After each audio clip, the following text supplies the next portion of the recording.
Each year, over 300 million passengers fly over 6 billion miles on long-haul flights. Epic daily journeys made by some of the world's biggest planes. Like flying hotels, they transport people across the world in comfort and style. But what does it take to keep these giants in the sky? All our team is running to action. It's almost like a choreographed dance. The key is just keeping moving. Come with us as we hitch a ride on one of the longest journeys in the world, London to Sydney, Australia. As with exclusive behind-the-scenes access, we can reveal the confessions of the cabin crew. Sometimes we do get a few weird requests, such as marriage proposals. We go below stairs to their secret crew rest.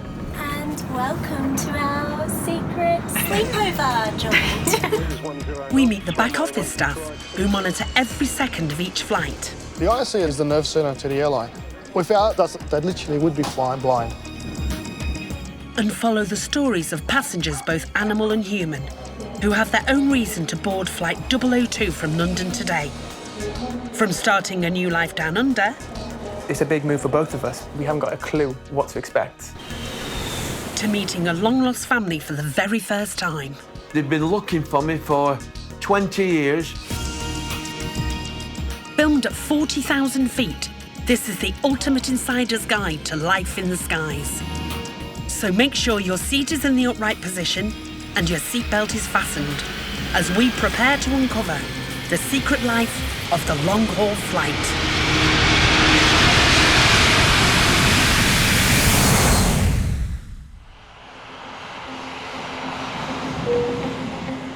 It's just before dawn at London's Heathrow.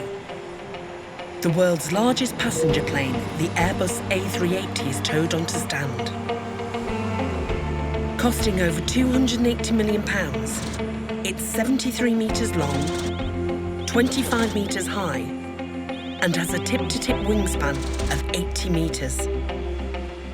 In just 2 hours' time, it will depart on its daily long-haul flight to Sydney, Australia. Loaded with up to 484 passengers, the 11,000-mile journey will take 24 hours. But long before the passengers can board, a whole army of service personnel must get her ready to fly. In the world of long-haul flying, there is not a second to lose. We don't want any of our planes hanging around the ground. The best place for our aircraft is operating within the air. So it's all hands on deck and everyone's onto the aircraft straight away to get their jobs done, and we can make that turnaround within that 2-hour time frame. Now a well-rehearsed ballet swings into action as the refuelers, baggage handlers, engineers, cleaners and catering teams all set to work. It's a very, very structured process and it's broken down minute by minute. Each department and each team have a job to do within a certain amount of time frame. It literally does go to the minute. So we need to have the aircraft closed up by 10 minutes before departure. While below the wing, the action is in full swing. 90 minutes before departure, the 21 cabin crew clock in for their pre-flight briefing. We all have individual roles, like there are business and first class flight attendants on board, economy flight attendants. Sarah Kelly has been flying for 5 years. For her, aviation is in the blood. My father is a Qantas captain, so yeah, I've just grown up with him travelling around and going to different exotic destinations and yeah, just the whole thrill of just flying. There's somebody amongst the crew who you've not met yet. Please spend some time having a little chat with them and get to know each other.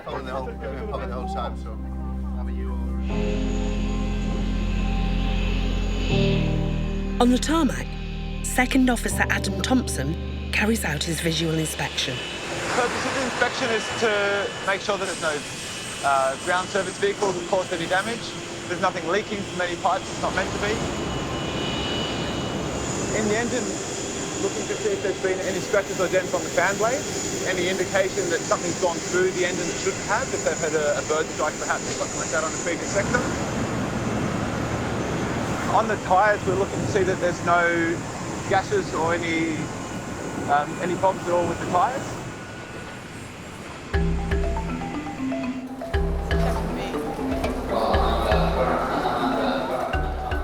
On every long-haul flight, Each passenger has a story, and we're following 4 of them.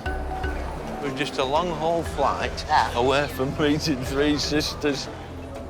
Malcolm and Adelaide are about to board their first long-haul flight to meet the family they never knew they had. What? Just can't wait. I've never seen them in real life. Can't believe it. And young parents Daniel and Bethany are heading down under to see if they want to make Sydney their new home. Daniel, Bethany and... How do I say? Iris. Oh. We've got a lot of plans. We've got a list written up of all the places we want to go and visit and different neighbourhoods we kind of want to see. And exciting, really, isn't it?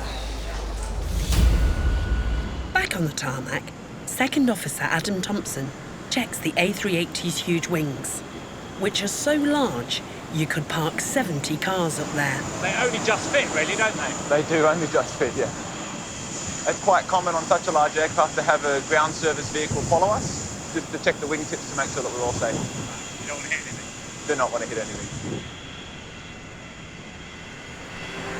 How did it look? Looks very good. Good to go. Back in Terminal 3, 28-year-old Australian Sean checks in.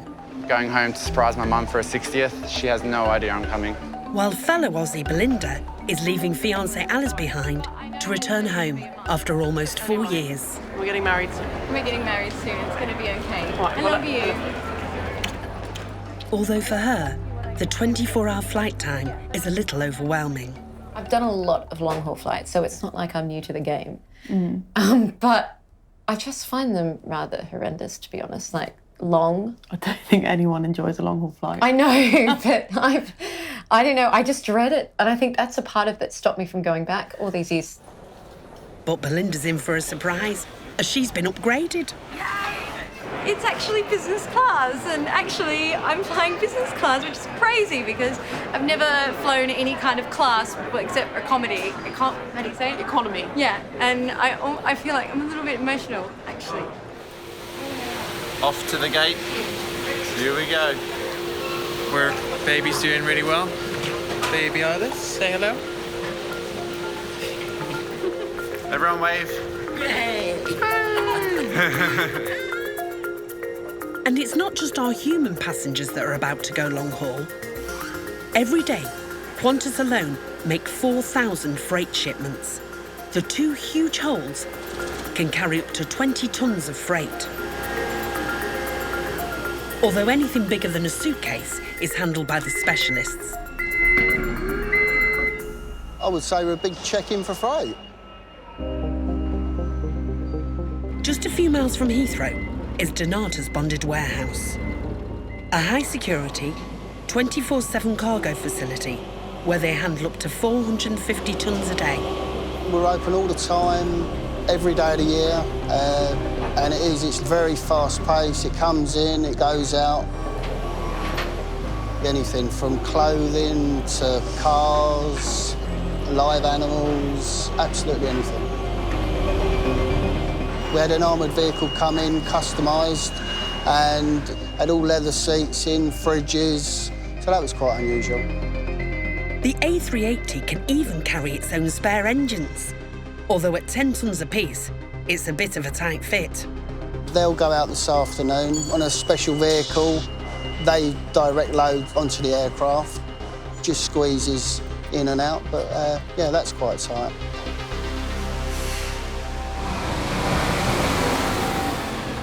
Today, it's not just jet engines and luxury cars that are going long haul, as 2 very important passengers arrive. Mitzi and Alfie are being relocated back to Australia, and a few days ago, it was time to say goodbye to Mum and Dad. Come on. We're going to go. Quick, quick. We won't see them for about 12, 13 days, which is a long time for us. And Mitzi here suffers from a little bit of separation anxiety, so hopefully the flight's not too bad for them.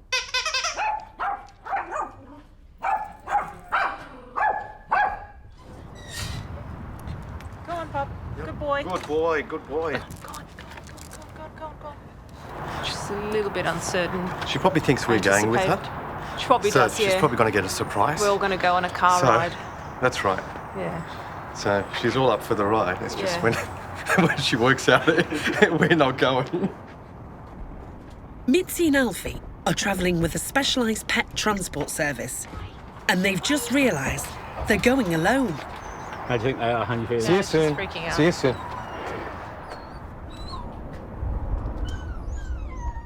But they're in safe hands, as the animals' welfare is top priority for all the airlines.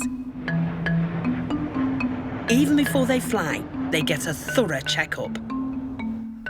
Australia especially are super paranoid about importing infectious diseases, so that's parasites and other signs of contagious diseases. So I just work from head to toe, go through these guys and make sure they're all well, everything's healthy. Lovely clean ears. Super. Go through his coat, make sure there's no signs of ticks, fleas, anything like that hanging around. Make sure his cardiovascular system's up to the trip. You are good. We'll have a look at your sister. But I'm very happy with how things look with him. You worried you're coming on the table as well? I'm afraid you are. Pretty laid-back customer. Nice, steady heart rate. Nice, clear chest. Good. Good. And it's not just domestic pets that travel long haul. Every day of the year, you could be sitting there on a plane and below you don't realise there are literally half a dozen animals going from one place to another around the world. And it's not just cats and dogs, there's exotics as well on international breeding programmes from zoo to zoo. The largest animal I've moved by air is an Asian one-horned greater rhinoceros. And dare I say, how do you move a rhino? In a big box. Today the dogs are accompanied by a few feline friends, so Mick has to be careful about who sits where. We try and separate everyone. We've got some cats on the corner. We obviously face them away from the dogs, so they don't upset each other. But no, they all look quite happy this morning. Although the holds on the aircraft are pressurised, they are not usually heated. But with outside temperatures at 40,000 feet of minus 50 degrees centigrade, today these guys will be well looked after. They'll actually warm the compartment so it's comfortable for the animals. Their main concern is their welfare. Mitzi and Alfie are just two of the 65,000 domestic pets carried by Qantas each year. A tiny fraction of the 100 million animals flown worldwide. Back at the airport, with just 60 minutes before departure, the catering trucks arrive. Specially built to reach the plane's two decks, the service team now has to replace 40,000 items, including 70 meal carts, 2,500 glasses, and 5,000 pieces of cutlery.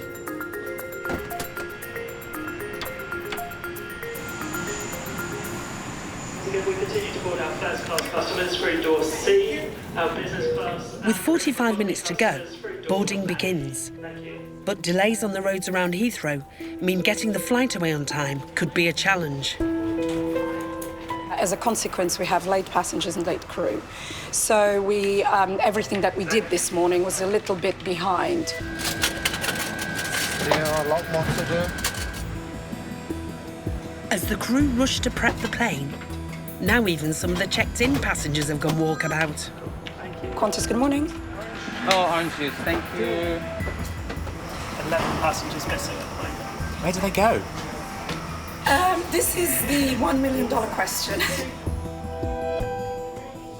But Inez is undeterred. For her, getting the flight away on time is a matter of pride.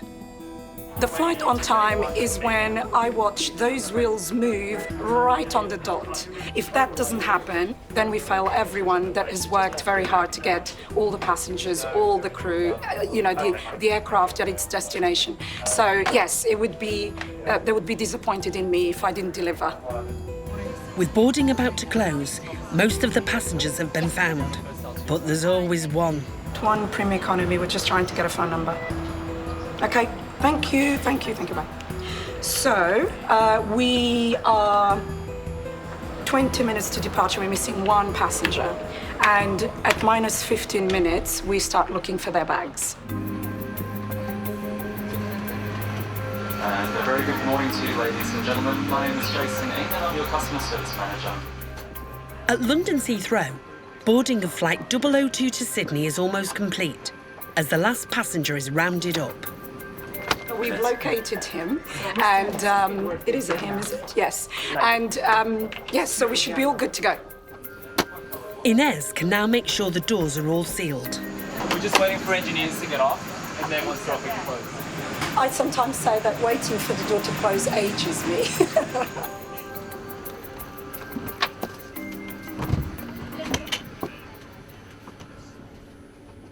That is a very happy moment. I know it's a bit sort of obvious because I work here, but that is closing the door. With the door sealed, the aero bridges retract, and flight 002 is pushed back for takeoff on time.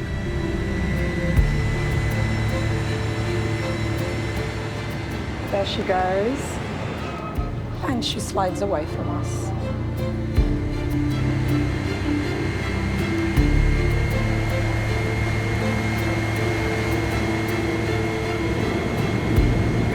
Qantas 2, close to takeoff, 27 right, wind 22014. Your clearance is confirmed. Confirmed. Takeoff is one of the most critical phases of the flight. Captain Rod Duncan and his crew now accelerate the plane to 138 miles per hour. Once you get to that speed, if you have an engine failure or a major problem prior to that speed, you'll stop on the runway. And if you have an engine failure or problem after that speed, you'll sort it out in the air.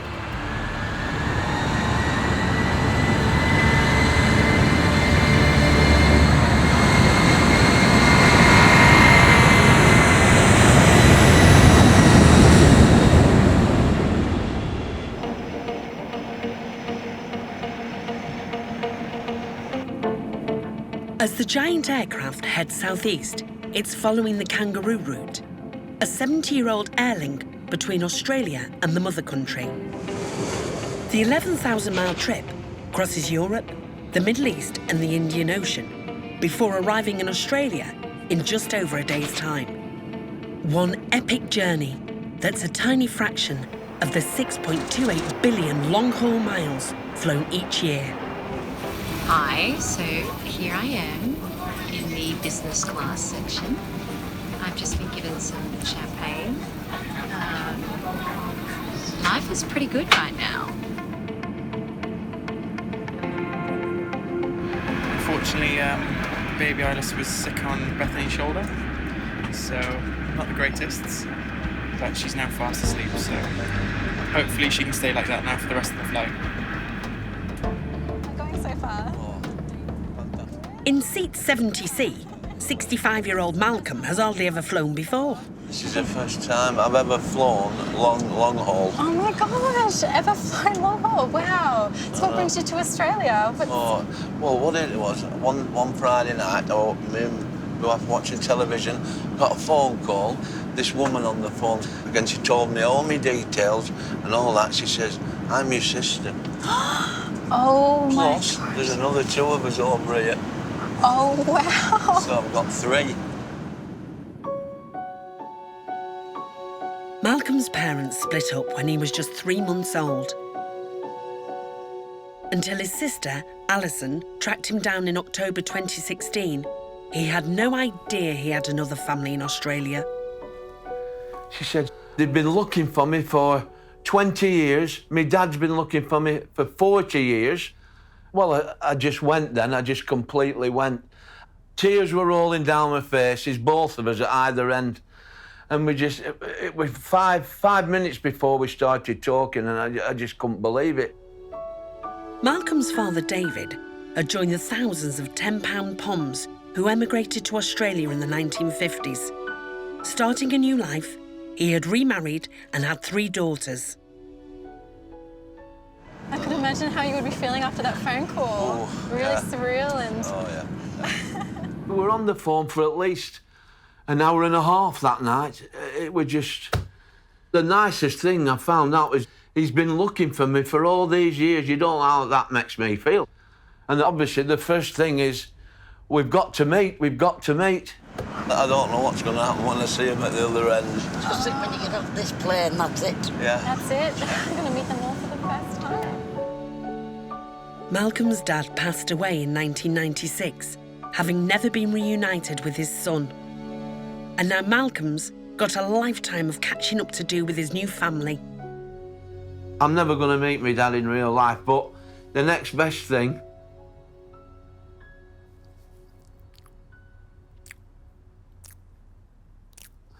is my 3 sisters.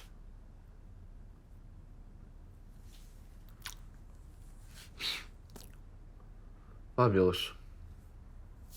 Oh, I've got goosebumps everywhere. I'm actually tingling. It's so beautiful. That reminds me why this is my dream job.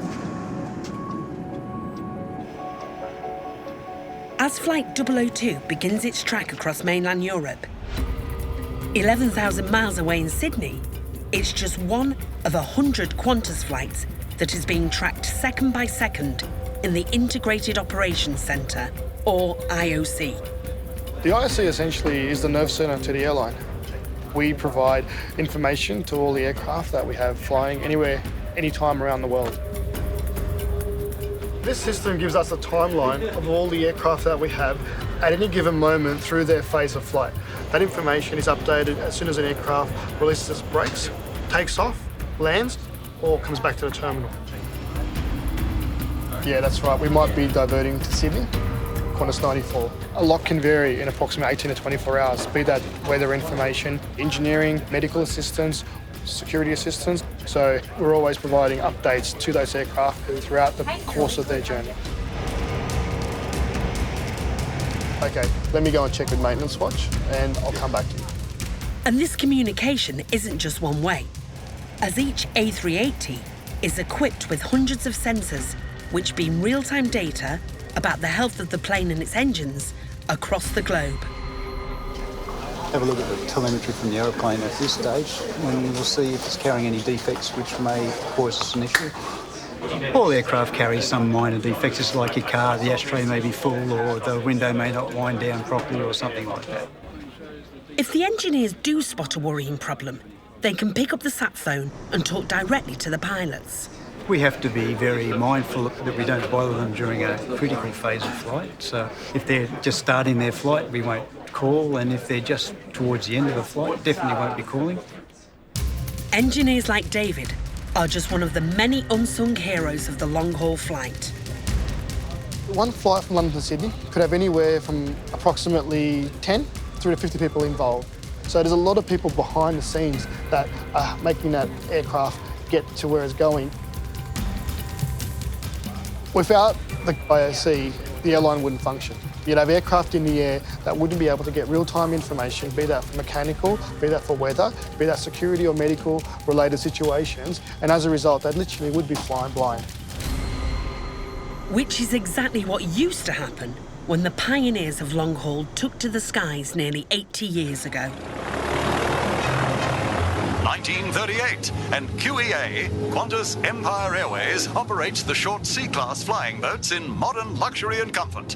And what's more, the trip only takes 9 days, which includes 70 hours of flying and 36 stops. Essentially, long haul was a series of short hops, none of them longer than 200, maximum 300 miles. Between each hop, you would come down, the plane would be refueled. You had to be adventurous. There was a lot of forced landings. You had to be prepared more or less for anything.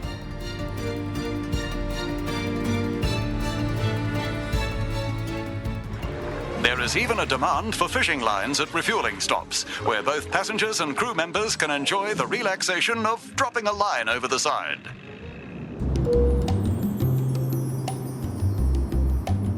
Back on board, our passengers won't need to be fishing for their dinner. As just 30 minutes into the flight, it's time to eat. So would you have a fruit, please? Of course you can. Spitting my fruit out. Thank you very much. There you are, my pleasure. Meal service is the busiest time for the 21 crew, and each one has their own specific role. Depending on where we're seated for takeoff and landing, depends on what we're doing, either in the cabin or in the galley. So basically I'm taking the opportunity to get things ready for the dessert service now, while all the other cabin crew are out doing the bar service. Today, Aaron is one of the 10 crew looking after the 64 passengers in business class. Give the passengers a nice glass of wine with their meal, a small side salad where they get a choice of dressings, and then we start delivering entrees and main course. With food and drink playing a crucial part of the long-haul experience.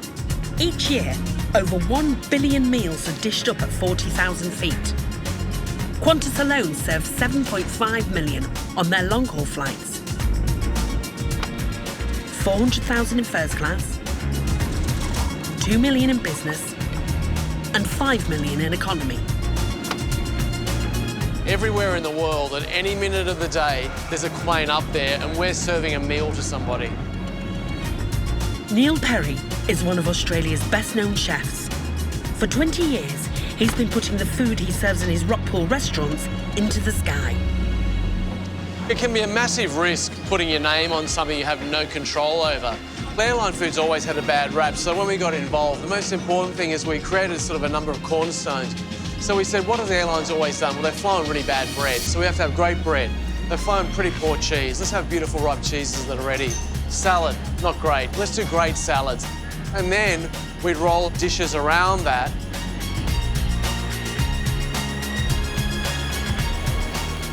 Today, all the food is prepared in huge catering centres. The 105 chefs at Alpha LSG in London produce 31,000 meals per day. In the premium cabins, each of the dishes must be dressed and plated the same way across every flight. Just going to be calm, collected, go along step by step. You know, it's all good. There is pressure, but hey, you can't let the nerves get to you. Serving restaurant-quality food is an idea that harks back to the pioneering days of aviation. Feeling peckish? Well, here's a sample of our in-flight dining. Anyone care for le crustacé à la moselle? Très bien. You'd have had a 7-course meal. You'd be served by a steward who'd be wearing a white jacket and a white cap, like a waiter in a fine restaurant, really.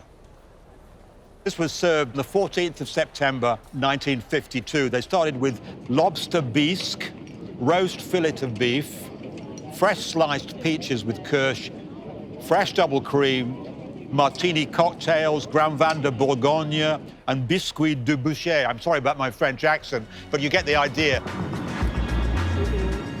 Creating the tricky dishes is one thing, but serving them is quite another, as in the air, both equipment and space are severely limited. This is a real ballet, isn't it? It is. It's a bit of a juggling act. Yeah, it's like, a bit of a circus trick, this one. Flight 002 out of Heathrow is on its way to Sydney, Australia. As the world's only fully double-decker passenger plane, the A380's upper deck is mostly business class, while the lower deck is the main economy cabin. In row 81, Daniel and Bethany are enjoying a rare moment of calm. I think this is the first meal Mummy's had without baby Eilish crying, saying, feed me first. So it's actually quite nice to do that, isn't it? The routine is whatever she wants. So when she's hungry, she will cry and she will ask for food. Yeah. And when she's tired, she will sleep. The young parents are preparing to move away from their families to start a new life in Sydney. We're just kind of going to go out there and kind of research the area, look at the neighbourhoods, look at some houses, and just kind of look at what we potentially are letting ourselves in for in the future. We haven't got a clue what to expect. We could go there and we could hate it. We haven't got anyone nearby to help out. It's a big move for both of us, but I'm not scared because I know we're a good team.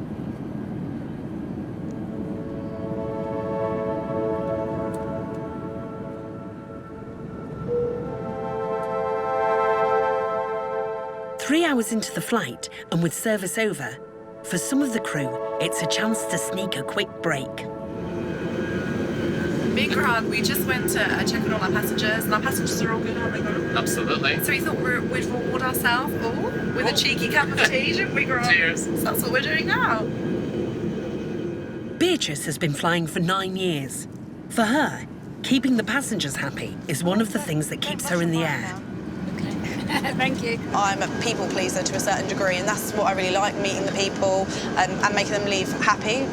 And I think I could be sat in an office 9 to 5, looking until it's 4:30, and yeah, obviously there are some flights where I'm thinking, oh, I can't wait to get to the end of this flight, but then my reward is that I'm in Dubai for 24 hours or I'm in Australia for 3 days, so I don't really know what more you could wish for, really.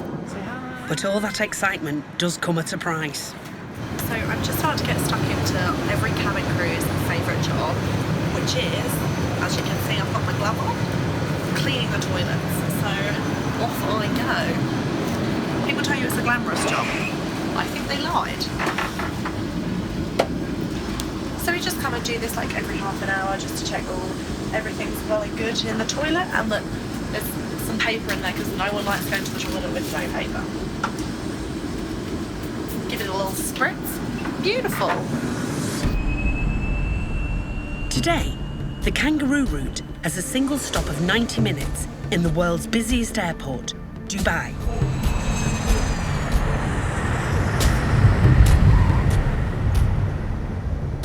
Welcome to Dubai. Recrewed, refueled and recatered, the plane is ready for the longest leg of the flight, 14 hours to Sydney. About to hop on the plane, not much longer.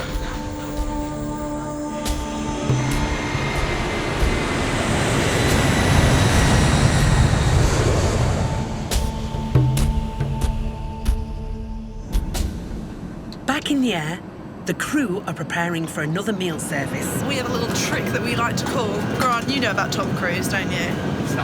When we talk about Tom Cruise on the aircraft, we're not talking about the famous movie star, are we? We're certainly not. We certainly are not. We are talking about tea and coffee. How do you put them on the trolley? Tea and coffee. Tom Cruise. Tom Cruise. There you go, fact of the day. On the upper deck, in business class, Belinda settles in for lunch. Miss Walston, you're joining us for something to eat? Thank you so much. This is her first experience in the premium cabin, and she's not yet used to the restaurant-like service. So I'm serving a side salad with your meal, and I have a choice of dressings for you. I have aged balsamic, or I have a verjus. What's a verjus? Oh, funny you should ask. And it's not just the food jargon she needs some help with. Aaron's just been telling me about the lifestyle of a air hostess. Flight attendant. Flight attendant. That's the old So age. flight attendant. Australian Belinda left home to pursue her dream as an actress and singer. I think I underestimated how hard it would be setting up in London. It's not easy to come over with like 2 suitcases and that's all you have. But she might have to get used to the high life, as things are on the up. So we're getting married, legally married, which is a little bit different for if we were in Australia, but in the UK we can get married, which is incredible. Yeah, it's very exciting. So keep your eyes at the point that you're looking at, but just drop your nose down a little bit. And she's also landed the role of Judy Garland in a new West End show. I can't wait for my mum to see this. I don't think she'll quite believe it, but I think she'll be really proud of everything that I'm achieving over here. Judy really is going to Oz, isn't she? Really? Judy's going to Oz. She's going back to Oz. Yes, absolutely. And Judy's travelling in style. The Qantas A380 has 64 business class seats. At up to 8 times the cost of an economy seat, this premium cabin is vital to the success of the airline. What they're selling is exclusivity. It's that great sort of social cachet if you turn left at the top of the steps instead of turning right. For the airline, it's a question of economics. If you're a standard economy class traveller, they're not making much profit on you. In fact, they're hardly making anything at all. So, in a sense, those business travellers who are paying a great deal more are paying for the ordinary passengers like you and me. We often see this cabin full on every flight. Lots of business travellers or people that have saved up for a little while to take that trip of a lifetime. It's very exclusive with the sky beds that go fully flat. You can have privacy. There's these mid-seat dividers. It's all about service tailored to the customer. Oh, business class is the business, really.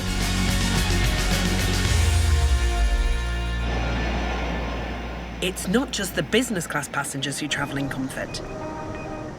Cruising at almost 40,000 feet, the A380 is one of the most comfortable planes in the sky. Quiet and stable, it travels at more than 500 miles an hour, almost effortlessly through the thin, frigid atmosphere. But it wasn't always this way.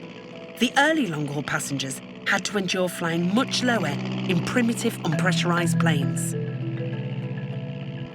Okay, the good news about flying low, that's 8,000 or 9,000, maximum 10,000 feet, is you get a good view of what's down below. The pyramids, or the Taj Mahal, or the Sydney Harbour Bridge. The bad news is, because you're going through the weather, your stomach is being thrown all over the place, and up to 50% of people in pre-war flights were nauseous, they were queasy, and a great many of those were actually vomiting on the floor. And it's interesting that when the first stewardesses were introduced, they had to be qualified nurses. No such problems today. As 10 hours into the flight, the lights dim for the passengers to get some rest. Although few of them realise that there is another secret compartment in the belly of the plane. And welcome to our secret sleepover joint. One big slumber party in here. This is where the cabin crew go on their downtime. Naomi and Sarah have agreed to show us around. So these are the bunk beds. There's 12 bunk beds. Crew rest is the best thing on the aircraft. Hi guys. Hello, welcome. Welcome. Tired out. We are ready for a nap. We might get 3 hours off and then we'll switch and then the next person will get the 3 hours off.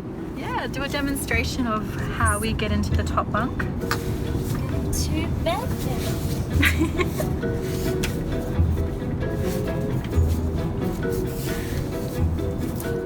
All cozy.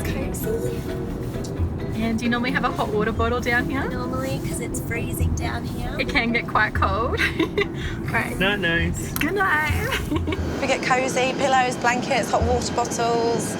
You know, you're lucky you don't see us in our pyjamas, but we save that for down there. But yeah, it's just like a little cosy compartment underground. And where's the Harry Potter bunk, Tim? Who gets the Harry Potter bunk? Yeah, we do have one bunk, which we call the Harry Potter bunk, which is just under the stairs. All right, let's go, Tim. Very pretty.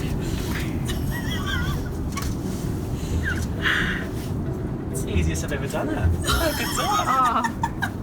I actually don't mind it because it's like someone's actually giving you a hug under there because it's like you've got a wall that's halfway through and you kind of just all, you know, cozy up in there and it's quite warm. Good night, everyone. Good night. Nice and cozy. In the economy cabin is 28-year-old Australian Sean.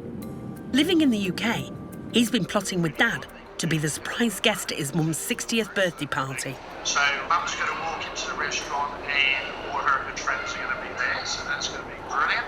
And then the icing on top of the cake should be when you walk in. Yeah, my mum's very emotional. I think when she sees me, she's probably going to scream, run and hug me, possibly even cry. I think she'll be very entertaining. Sean's not the only one with secrets. Sometimes I guess we do get a few weird requests, such as marriage proposals, after they've had a few wines. You just make sure that they know that we're just there for their safety and the service. We're not, you know, there for anything else.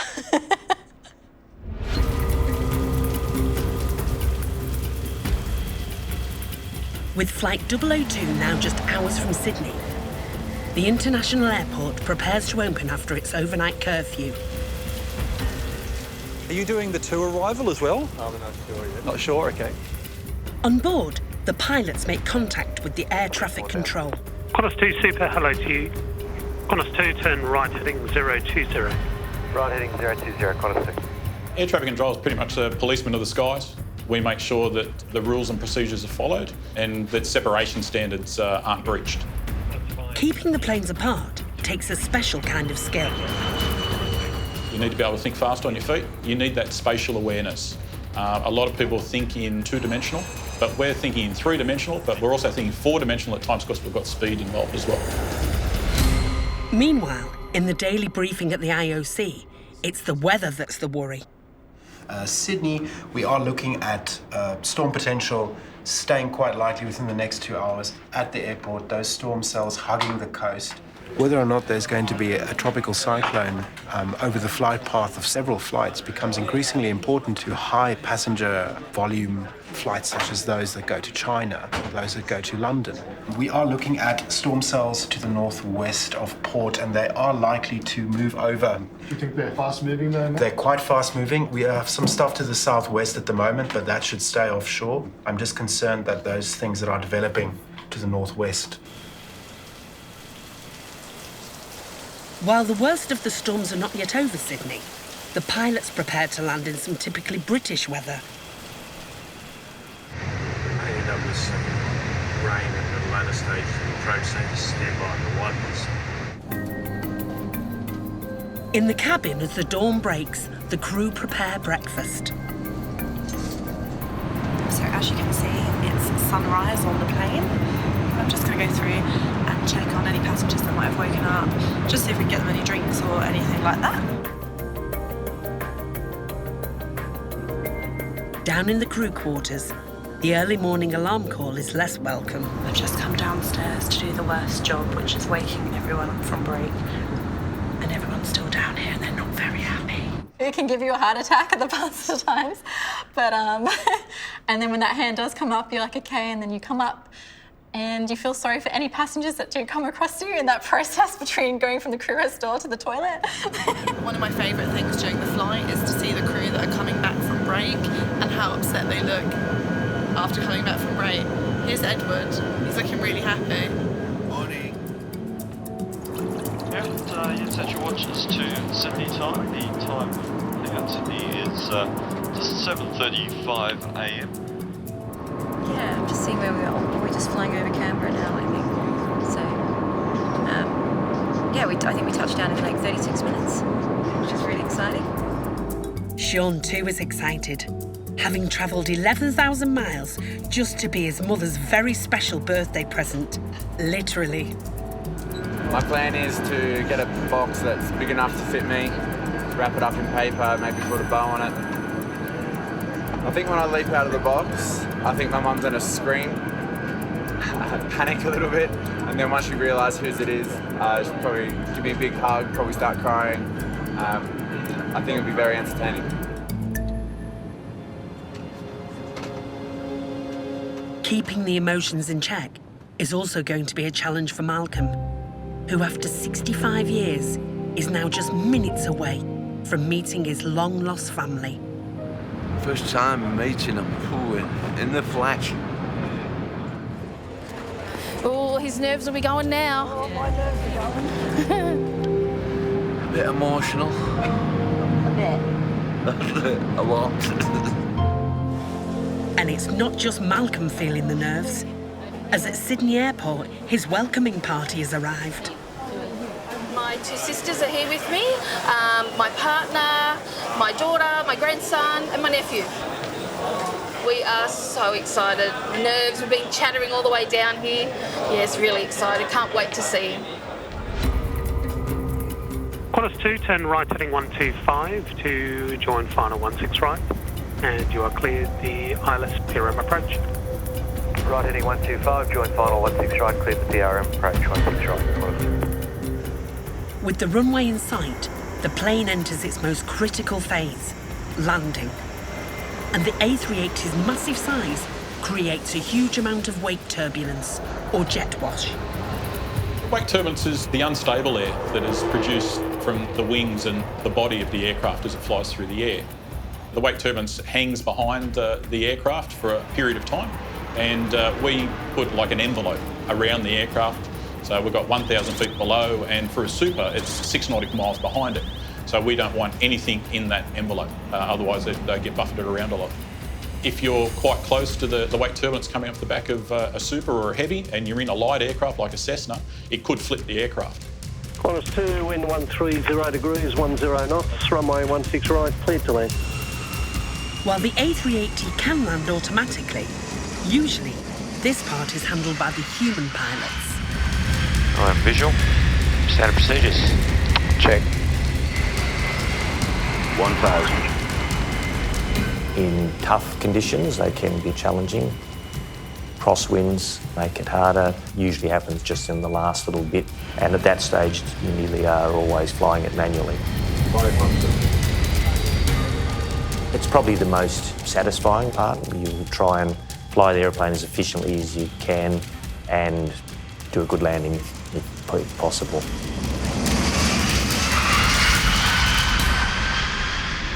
If you do, you basically feel satisfied that it was a good job. It's landed. Oh my God, it's here. He's landed. Is he? Oh, wow. We're gonna see him in a minute. Oh wow. I'm so excited. How exciting. How exciting.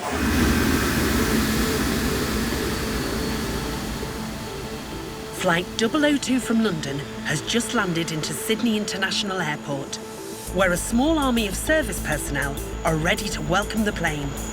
How many baggage containers you got to take off? 4 more to go?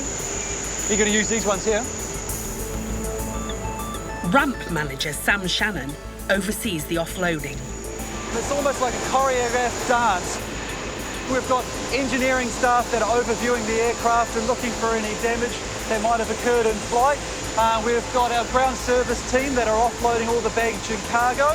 We'll also have catering come to the aircraft and start offloading all the rubbish from the inbound flight.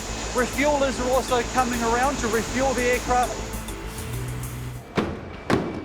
Sam's team need to get all the passengers reunited with their 600 bags in less than 45 minutes. And for 3 special ladies, that can't happen soon enough. It'll take them a little while to get through customs and then get their bags and stuff, so.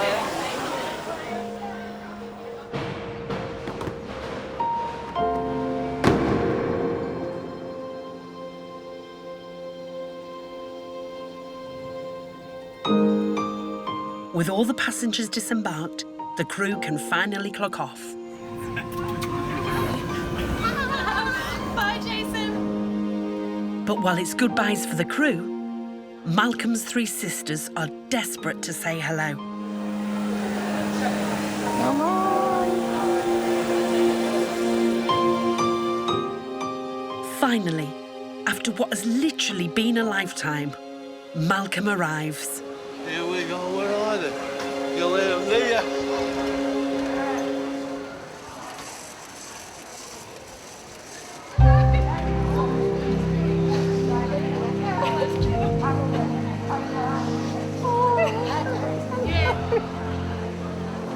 Oh, you're here. Fantastic. Finally. Finally. Oh my God. Unbelievable. I know. Oh, it's so good to see. Fantastic. Can't believe it. I know. So long. I can't wait to tell him just about our dad, what he was like growing up. It's a little bit bittersweet, sort of. We don't want to tell him too much. I don't want to think he's missed out on everything, but he just wants to hear about everything that we shared with Dad. Oh.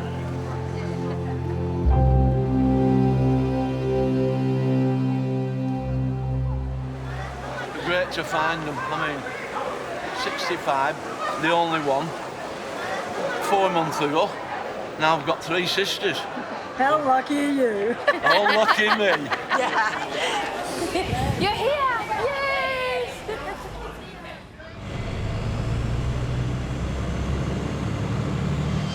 Louis must tow the 73-metre-long aircraft across a live runway, and quickly.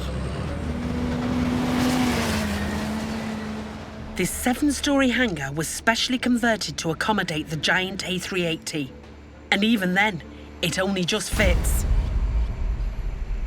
The aircraft is very high and was a great challenge for us. A lot of the equipment that we need to do a job at normal human level has to be elevated to those heights. It's not just getting the people there, it's getting some of the specialised tooling there as well. One of the regular jobs is to give the giant plane a good scrub.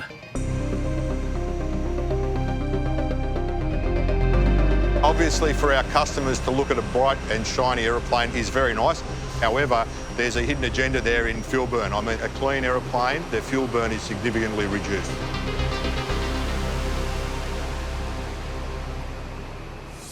Back at the airport, the countdown is on to get the next long-haul flight out on time.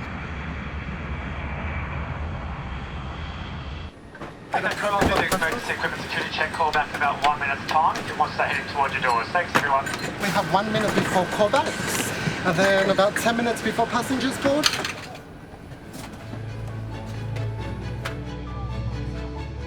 In just a few months, the first non-stop 19-hour flight from the UK to Australia will begin.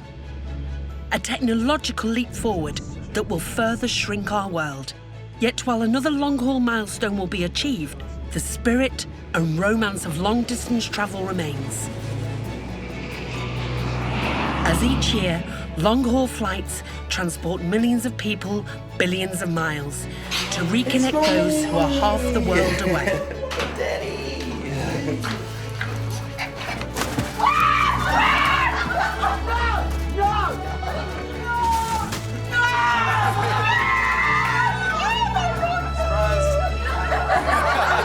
Even though we've been doing it now for half a century, there's sort of certain magic about long haul. In a sense, long haul is what aviation is really about. Bye. Bye.